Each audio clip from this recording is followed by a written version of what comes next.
ಶರದಿಂದು ವಿಗಾದಿ ಮಂದಹಾಸಾಂ ಸ್ಫುರದಿಂದೀವರಲೋಚನಾಭಿರಾಮಾಂ ಅರವಿಂದ ಸಮಾನ ಸುಂದರಾಸ್ಯಾಂ ಅರವಿಂದಾಸನ ಸುಂದರೀಮುಪಹಾಸೆ ಶಾರದಾ ಶಾರದಾಂಬೂಜ ವದನಾ ವದನಾಂಬುಜೆ ಸರ್ವದಾ ಸರ್ವದಾಸ್ಮಾಕಂ ಸನ್ನಿಧಿಂ ಕ್ರಿಯಾತ್.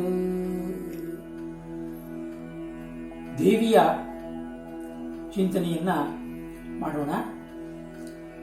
ನಾನಾ ಹೆಸರುಗಳಿಂದ ನಾನಾ ರೂಪಗಳಿಂದ ಆ ದೇವಿ ವಿಶ್ವದಲ್ಲಿ ವ್ಯಾಪಕಳಾಗಿದ್ದಾಳೆ. ಅವಳನ್ನ ಮಹಾಕಾಳಿ, ಮಹಾಲಕ್ಷ್ಮಿ, ಮಹಾಸರಸ್ವತಿ, ಲಲಿತಾ, ದುರ್ಗೆ, ಬಗಳಾಂಬಿಕಾ, ಚೌಡೇಶ್ವರಿ, ರಕ್ತೇಶ್ವರಿ ಹೀಗೆ ನಾನಾ ವಿಧವಾದ ನಾಮಗಳಿಂದ ನಾವು ದೇವಿಯನ್ನ ಆರಾಧನೆ ಮಾಡಿದರೂ ಕೂಡ ದೇವಿ ಒಬ್ಬಳೇ ಅನ್ನುವ ದೃಢತೆ ನಮ್ಮಲ್ಲಿರಬೇಕು. ಲಕ್ಷ್ಮೀ ಸಹಸ್ರನಾಮ, ಸರಸ್ವತಿ ಸಹಸ್ರನಾಮ, ಗಾಯತ್ರಿ ಸಹಸ್ರನಾಮ ಹೀಗೆ ಸಹಸ್ರನಾಮಗಳ ಒಂದು ಪರಂಪರೆ ನಮ್ಮ ದೇಶದಲ್ಲಿ ತುಂಬಿಕೊಂಡಿದೆ.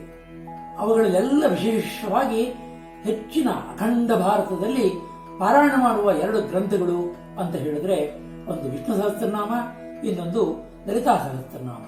ನಾಮ ರೂಪಗಳನ್ನ ಬಿಟ್ಟಾಗ ಇರುವಂತಹ ಚೈತನ್ಯ ಅದು ನಮ್ಮ ಆತ್ಮಶಕ್ತಿ.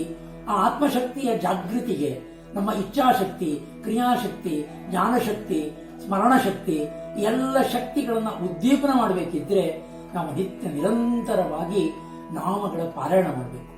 ವಿಷ್ಣು ಸಹಸ್ರನಾಮ ಆಗಲಿ, ಲಲಿತಾ ಸಹಸ್ರನಾಮ ಆಗಲಿ ಇವತ್ತು ಪಾರಾಯಣ ಮಾಡಿದ್ರೆ ಎಲ್ಲರ ನೆನಪಿನ ಶಕ್ತಿ ಜಾಸ್ತಿ ಆಗುತ್ತೆ.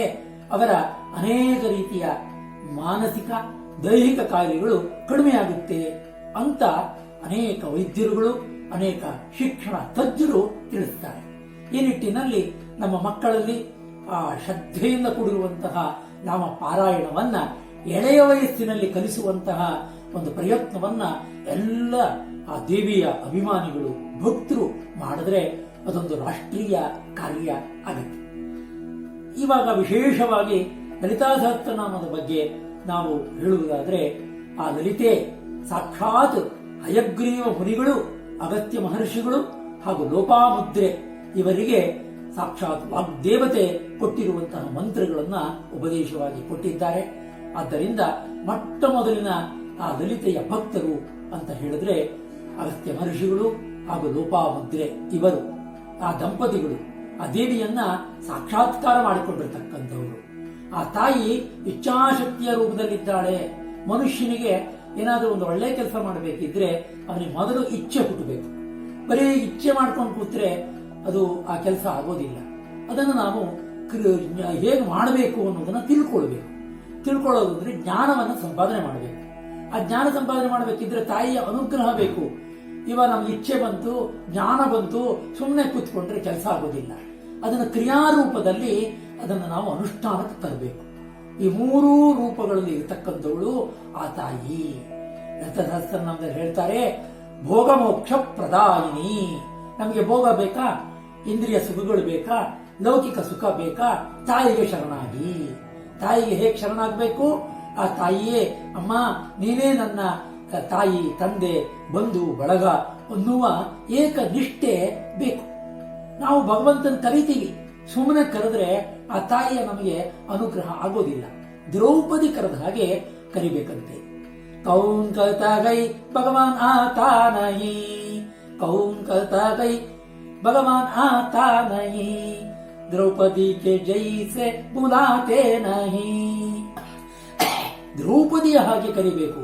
ಅಂದರೆ ಪೂರ್ಣ ಶರಣಾಗತಿಯನ್ನ ನಾವು ತುಂಬಿಕೊಳ್ಬೇಕಿದ್ರೆ ನಿರಂತರವಾಗಿ ನಾವು ಏನು ಚಿಂತನೆ ಮಾಡ್ತೀವೋ ಅದೇ ನಾವು ಆಗ್ಬಿಡ್ತೀವಿ. ಮನಃಶಾಸ್ತ್ರದ ಪ್ರಕಾರ you will be that what you continuously possess yourself to be. ಅಂದರೆ ನಾವು ನಿತ್ಯ ಅಭ್ಯಾಸವನ್ನ ಮಾಡಿದ್ರೆ ಮಾತ್ರ ಅದರಲ್ಲಿ ಒಂದು ರುಚಿ ಬರುತ್ತೆ, ಅದರಲ್ಲಿ ಒಂದು ಆಸಕ್ತಿ ಬರುತ್ತೆ. ಅದು ನಮ್ಮ ಜೀವನದ ಅವಿಭಾಜ್ಯ ಅಂಗ ಆಗುತ್ತೆ. ಒಂದು ಬಾರಿ ದೇವಿ ಪ್ರತ್ಯಕ್ಷಳಾಗ್ಬಿಟ್ಲಂತೆ.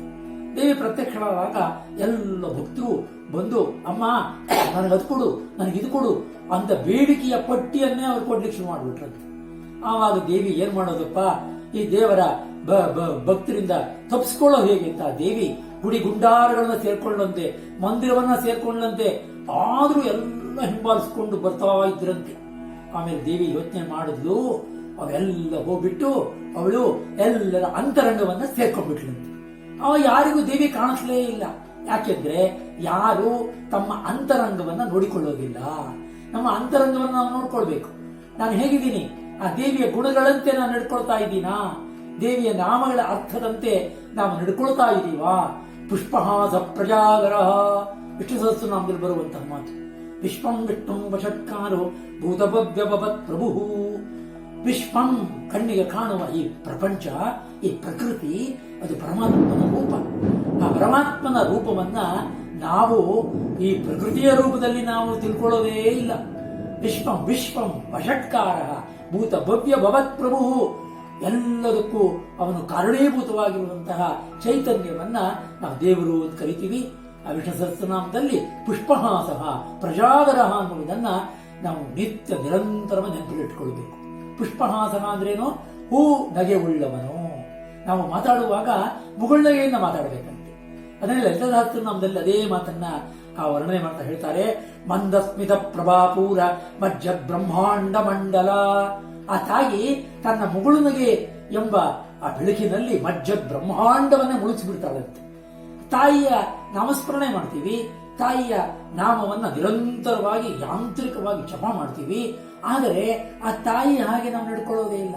ಆ ಮುಗುಳ್ನಗೆ ನಮಗೆ ಬರೋದೇ ಇಲ್ಲ. ಮುಖ ಗಂಟು ಹಾಕೊಂಡೇ ಇದ್ರೆ ಆ ದೇವಿಗೆ ಸಂತೋಷ ಆಗೋದಿಲ್ಲ.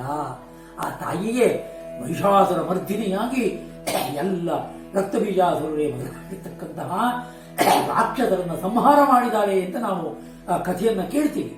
ಆದರೆ ಮಹಿಷಾಸುರ ಬೇರೆ ಯಾವುದೂ ಅಲ್ಲ, ನಮ್ಮಲ್ಲಿರುವ ಕೋಣನ ಬುದ್ಧಿ, ನಮ್ಮಲ್ಲಿರುವ ಜಾಡ್ಯ, ನಮ್ಮಲ್ಲಿರುವ ಜಡತನ, ಅದನ್ನು ದೂರ ಮಾಡಿಕೊಳ್ಬೇಕು ಅನ್ನುವುದು ಆ ಪೌರಾಣಿಕ ಕಥೆಯ ಸಂದೇಶ.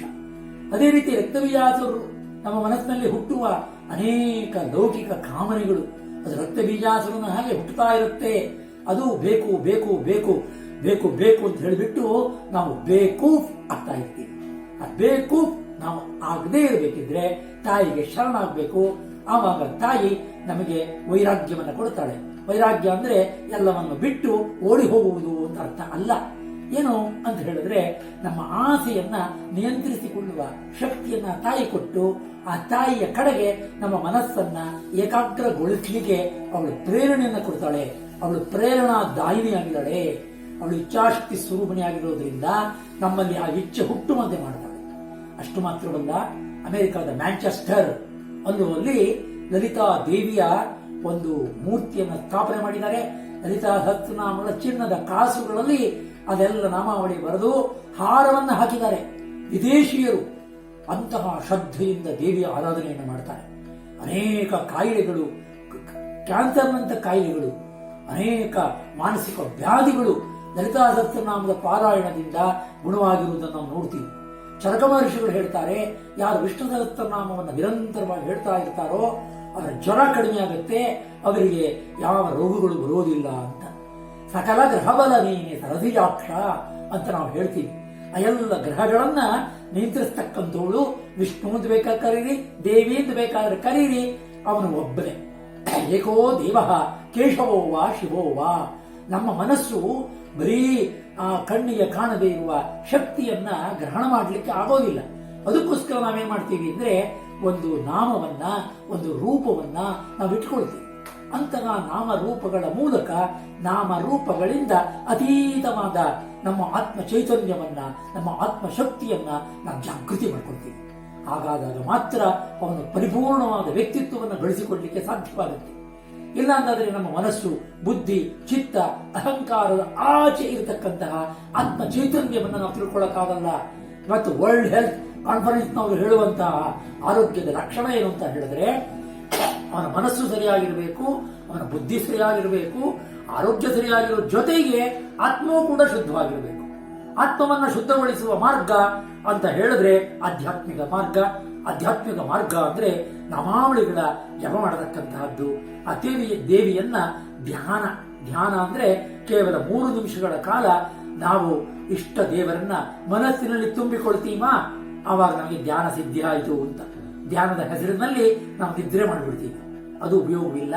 ಅಂತಹ ಪುಷ್ಪಹಾಸ ಅನ್ನುವ ವಿಷ್ಣು ಸಹಸ್ರನಾಮದಲ್ಲಿ ಇನ್ನೊಂದು ಬರುವಂತಹ ಮಾತು ಪ್ರಜಾಗರ. ಸದಾಕಾಲ ನಾವು ಎಚ್ಚರದಿಂದಿರಬೇಕು.